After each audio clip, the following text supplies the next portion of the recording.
হেদায়েত কি জানেন? ১. যে ছেলে মেয়ে গান বাজনা মেতে থাকতো সে এখন গান বাজনা শুনে হারাম মনে করে, এটা হেদায়েত। ২. যে ছেলে মেয়ে মুভি নাটক নিয়ে পড়ে থাকতো সে এখন হারাম মনে করে বিরত থাকে, এটা হেদায়েত। ৩. যে ছেলে মেয়ে প্রেম ভালোবাসা মেতে থাকতো সে এটাকে এখন জিনা মনে করে বিরত থাকে, এটা হেদায়েত। ৪. যে ছেলে মেয়ে ১ ওয়াক্ত নামাজ পড়লে ৩ ওয়াক্ত পড়তো না এখন ৫ ওয়াক্ত ধরে পড়ে এবং তাহাজ্জুদ পড়ে, এটা হেদায়েত। ৫. যে রাতে অন্ধকারে পর্নোগ্রাফিতে আসক্ত ছিল এখন এটা জেনা মনে করে বিরত থাকে, আল্লাহর দৃষ্টি বাহির নয়, সে এটা জেনে ভয় করে, এটা হলো হেদায়েত।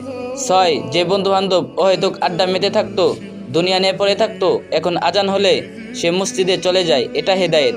৭. অন্তরে আল্লাহর ভয় অনুভব করা, এটা হেদায়েত। ৮. কেউ মূর্তি পূজা বা অন্য জাতির ছিল সে ইসলাম চিনতে পেরেছে, এটা হলো হেদায়েত। ৯. নিজের ইচ্ছাকে বাতিল করে আল্লাহর আদেশ মান্য করা, এটা হেদায়েত। ১০. নিজে মানে অপরকে আল্লাহ বাণী শোনানো, আল্লাহর পথে ডাকা, এটা হেদায়েত। ১১. যে ছেলেটা মেয়ে দেখলে তাকিয়ে থাকতো আজ তার দৃষ্টি নিচু করে চলে, এটা হেদায়েত। ১২. যে মেয়ে পর্দা করতো না এখন সে পর্দা করে, এটা হেদায়েত। ১৩. যে ছেলে মেয়ে কোরআন পড়তো না সে এখন কোরআনে আল্লাহ কি বলছে তা খুঁজতে শুরু করে, এটা হেদায়েত। ১৪.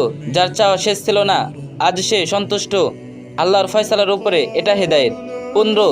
যে মৃত্যু স্মরণ করতো না এখন যে মৃত্যুর পর কবর ও জাহান্নাম শাস্তি থেকে মাফ চায়, এটা হেদায়েত। ১৬. যে হারাম উপার্জন ছেড়ে হারাম চাকরি অফার ছেড়ে দিয়ে হালাল খুঁজে কষ্ট করে, এটা হেদায়েত। ১৭. যে আমানতের খেয়ানত হবে বলে ভয় পায় সাবধানে অপরের জিনিস রাখে, এটা হেদায়েত। ১৮. যে ঋণে আছে তা আগে শুধরাতে চেষ্টা করে, এটা হেদায়েত। ১৯. যে বদমেজাজি রাগী ছিল এখন সে সুন্দর ও ভদ্রস্বরে কথা বলে, এটা হেদায়েত। যারা রবের ভালোবাসা হেদায়েত পেয়েছে তারা কত সৌভাগ্যবান, তাই না? আলহামদুলিল্লাহ। আল্লাহ সুবহানাহু ওয়া তাআলা আমাদের সবাইকে হেদায়েত দান করুন, আমিন। আর ভিডিওটি একটা শেয়ার করে দিন, আর যে যত পারেন বেশি কপি লিঙ্ক করে দিন।